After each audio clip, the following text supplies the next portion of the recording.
E olá pessoal, tudo bem com vocês? Tudo certo? Tudo bom? Como que vocês têm passado? Estou aqui, né? Dentro aqui do meu laboratório de fundo, dá para ver ali, né, minhas armadurinhas, né, meu laboratório de física, química e tudo mais. Sou o Luciano, Misael, o Misael, assumindo hoje o posto de Tony Stark aqui com vocês para falar um pouco sobre a aula de física, e a nossa aula vai ser sobre as forças mecânicas, forças de movimento. E vamos lá, né? Deixa eu já abrir aqui a aula, já disponibilizá-la lá para vocês, né? E vamos lá, tá indo? Já tá indo, vamos lá que vamos, que vamos, que vamos. E o que é uma força, né? O que são forças mecânicas? São todas aquelas forças que acabam agindo aí, e alterando, gerando, né, o movimento. São forças que influenciam, então, o movimento dos corpos, dos seres, das pessoas e tudo mais. Vou começar falando pela força-peso, né? Força-peso, lembrando que força é uma grandeza vetorial, quer dizer, ela tem modo, direção e ela tem sentido, né? A força-peso é a força que está puxando, né? Que puxa os corpos para baixo. Graças aí, ela está associada à aceleração da gravidade, né? Então, essa força peso está aqui, ó, puxando o paraquedista, né, para baixo.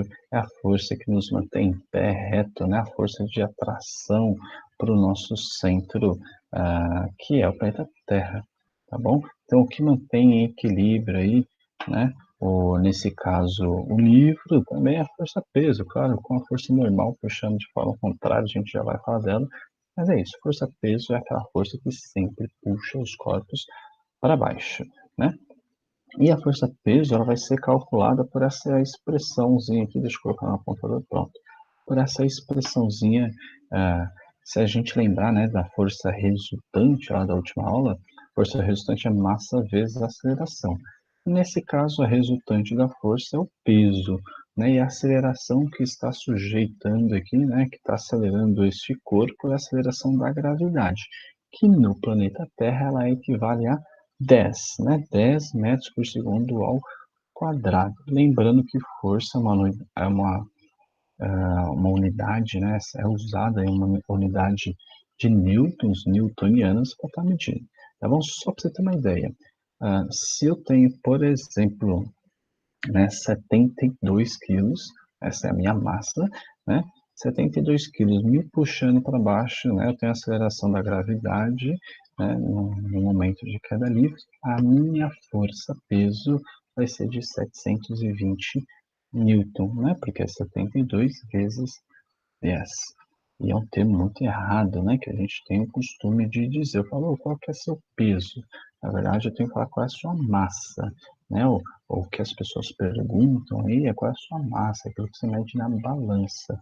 Peso não meço na balança, né? Peso, eu vou precisar de um aparelho específico para medir força, chamado de dinamômetro. Vamos falar lá para o final da aula, tá bom? Então, essa é a força peso conhecida de todos vocês aí. E contrária à força peso, a gente tem a força normal, eu ia falar força neutra, né? Força normal, que é a força que puxa aí os corpos para cima, né? Se a gente lembrar das leis de Newton, né? Para toda força de ação existe uma força de mesma intensidade, mesmo sentido, né? Em direção, mesma direção e sentido oposto. Se eu tenho, por exemplo, se eu estou no chão, né? Pisando aqui no chão, eu tenho força-peso me puxando para baixo e, obrigatoriamente, eu tenho uma força normal, né, me empurrando para cima, e isso me permite manter o meu estado neutro, né, minha força normal neutra, né, eu estou em equilíbrio. Quando estamos em equilíbrio, eu não estou afundando e não estou flutuando, a gente pode analisar aqui, através dessa expressão, né, que a força resultante ela vai ser igual, né, a força normal menos a, a força peso. Nesse caso, né, como eu não estou subindo, não estou descendo, estou em equilíbrio, minha força resultante é zero, eu acabo adquirindo que minha força normal é igual à minha força peso. tá bom? Agora olha só essa situação aqui, ó. Tá o carinha lá, quietinho, né? Ele tava neutro, equilibrado certinho, em equilíbrio vertical. Aí a sujeitinha aqui começa a puxar ele para cima. Nesse caso, então, tem uma força puxando o cara para cima, uma força além. E aí a gente pode pensar que a força resultante aqui neste cenário vai ser a força que a mulher está puxando ele, mais, né, a força normal que é aplicada naturalmente no corpo, menos a força peso que puxa para baixo. Então, ó, é igual essa, só foi acrescentado essa força a mais que a tiazinha começou a fazer.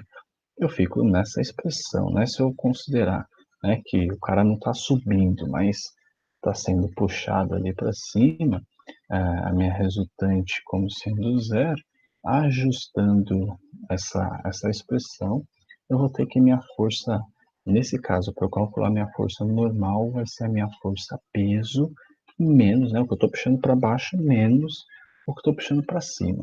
Se o que eu estiver puxando para cima for maior do que a minha força peso, o que vai acontecer comigo? Eu vou me deslocar para cima, né? Se for menor, eu vou me manter em equilíbrio ou vou ser jogado para baixo, tá bom? Tudo certo? Tranquilo, com força normal, força que puxa os corpos para cima, a força oposta à força peso, beleza? E aí a gente tem a força importantíssima, que nos permite andar, que nos permite se locomover. Eita, um bicho aqui, quase me pegou aqui. Que nos permite nos locomover. Deixa eu colocar minha armadura aqui, inclusive, para falar dessa força. Pronto, eu coloquei aqui minha armadura. Já vou ficar mais preparado, melhorzinho aqui. Vamos entender, então, a força de atrito, FAT, né? Também conhecida como FAT. Essa força de atrito tem duas que a gente pode estar trabalhando, né? Eu tenho o atrito estático, que é aquela força que é aplicada sobre os corpos que estão parados. Só para a gente entender, se esse carro, né, ele estiver parado, né, então eu estou pensando que tem eu quiser aplicar uma força para locomover esse carro, eu tenho que levar em consideração o que, né? Eu tenho que levar em consideração, nesse caso, as forças aplicadas neste carro. Inclusive, eu tenho que levar em consideração a superfície na qual esse carro vai deslizar. Uma coisa está na rua, uma coisa está na terra, uma coisa está no barro, uma coisa está numa superfície muito polida, né? Se tivesse uma superfície muito polida, a força que eu tiver que exercer vai ser menor aí do que, por exemplo, aqui na rua, né? Como que eu faço para calcular? Vamos entender ah, algumas ideias importantes. Vamos usar como exemplo aqui, eu vou falar que o coeficiente de atrito estático, né, equivale a 0,6 para essa situação. Tá? Esse coeficiente de atrito, esse valor, é um valor que ele é dado, né, pelo exercício normalmente, mas que tem a ver com o tipo de material, né, em que está sendo transferido tudo isso. Tá? Então, olha só, para eu achar o meu FAT estático, né, o meu A, o meu FAI, né, o meu FAT estático, eu vou usar o meu coeficiente estático vezes a minha força normal. Tranquilo? Por que, que a força normal é aplicada? É da fórmula. O que, que a gente vai entender? Esse carro, como está estático, né, ele está parado, eu posso adquirir que a minha força normal nessa situação é igual à minha força peso, né? Porque o carro não está flutuando, não está subindo. Ele está estático, está paradinho, está quieto. Logo, peso é igual ao normal. Para achar o peso, eu sei que é massa vezes a gravidade. O exercício me deu que, por exemplo, esse carro tem 1.000 quilos. Pronto, fica fácil de eu resolver. Por quê? Vamos analisar. A minha força de atrito estático nessa situação vai ser o meu coeficiente, 0,6, vezes a minha massa, que é 1.000, é o carro que eu estou empurrando, vezes 10. Se eu fizer esse cálculo, né, simplesmente eu vou chegar no valor de 6.000 newtons. O que quer dizer isso? Que esse carro parado, né, as forças de atrito que estão sujeitando esse carro é de 6.000 newtons. Se eu quiser que esse carro ande, que esse carro se locomova, eu tenho que aplicar uma força maior do que 6.000 newtons. 6.001 newtons, esse carro já começa a se locomover. Se eu fizer uma força menor do que isso, ele não vai sair do lugar, vai ficar lá quietinho, parado, vai continuar estático. Agora vamos analisar uma outra situação. Esse carro já está em movimento. E aí, mesmo assim, existe um atrito, né? E aí, isso aqui é um atrito dinâmico, é um atrito de movimento. Nesse caso, o coeficiente de atritos, eu coloquei estático, da dinâmica, equivale a 0,4, beleza? Repara que é menor do que antes. Meu carro ainda continua com os meus 1.000 quilos. Como que eu faço esse cálculo? Mesma coisa, né? Minha força de atrito dinâmica, ela vai ser igual ao meu coeficiente dinâmico vezes a normal. Como o carro está na horizontal, não está subindo, não está descendo, está em equilíbrio vertical, minha força normal ela é igual à minha força peso, tá? Semi é igual à minha força peso, massa vezes gravidade, tá? Só substituir. Então, minha força de atrito dinâmico vai ser 0,4 vezes 1.000 vezes 10. Se você fez esse cálculo, está ali a resposta, deu 4.000 newtons. O que quer dizer? Quer dizer que se eu estiver aplicando uma força de 5.000 newtons com o carro em movimento, eu consigo fazer com que ele ande muito mais. Agora, se estiver parado, 5.000 newtons, ele não vai continuar parado. Então, dá para perceber que quando está em movimento é muito mais fácil da gente empurrar as coisas, da gente transportar as coisas por aí.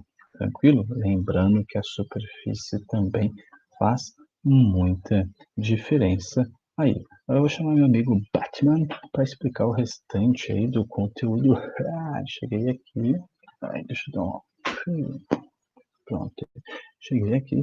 Vamos lá explicar o resto do conteúdo, porque sobre esse assunto eu conheço muito bem. Eu desço sobre cordas, eu faço uma série de malabarismos, né? Vamos falar um pouco da força de tração. Não é atração, é força de tração. Ai, quebrei. Como que é essa força de tração? Toda vez que eu falo em tração é quando eu tenho corda, quando eu estou puxando alguma coisa com corda. Se eu tenho corda, eu tenho tração.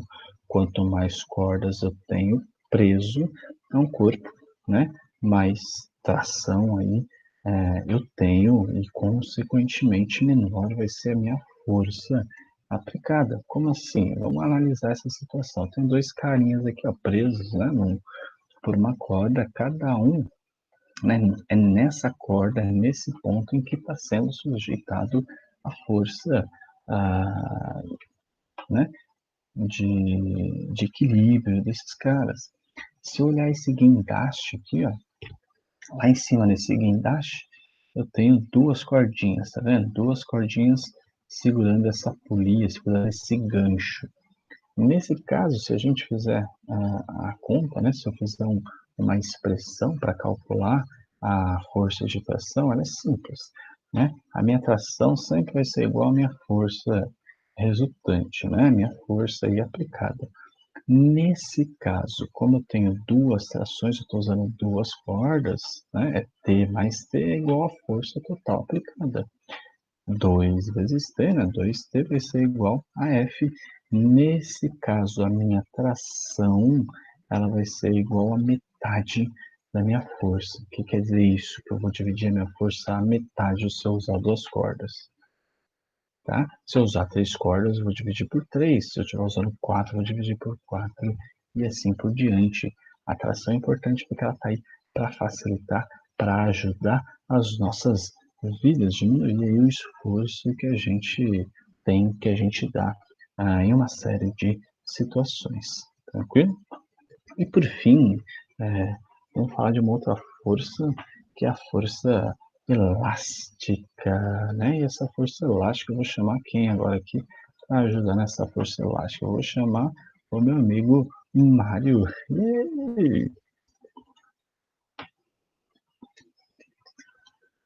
E a força elástica, vamos lá, a força elástica, como o nome diz, eu estou falando sobre corpos que se esticam, que tem aí uma certa elasticidade, molas, por exemplo, né? Cama elástica, eu tenho aqui um bang jump, né? Tudo isso eu tenho forças sendo aplicadas que impulsionam, jogam e arremessam ou amortecem, né? Nesse caso, um corpo. Eu tenho que levar em consideração algumas coisas. Primeiro, uma unidade chamada de constante elástica. O que é essa constante elástica? É um valor que está relacionado, por exemplo, com o material que é feito esse corpo, né? Que é feito essa mola, por exemplo, desculpa, essa corda. Tem materiais que são mais resistentes, menos resistentes, mais elástico, menos elástico, né? Aguenta mais ou aguenta menos força. Enfim, é um valor dado por isso, né? E aí é a minha constante. Constante quer dizer que é sempre igual, não existe alteração, tá bom? É a minha constante. Eu tenho que levar em consideração uma outra coisa, a deformação, né? A deformação aqui a gente vai chamar de X. O que é deformação? A minha deformação final e inicial. Por exemplo, quando eu analiso aqui, ó, essa situação dos bloquinhos, né? Eu tenho a situação A em que o bloquinho está aqui, né, em repouso, preso a uma mola. O que eu fiz na situação B? Eu comprimi essa mola, tranquilo? Ela teve aí uma certa deformidade.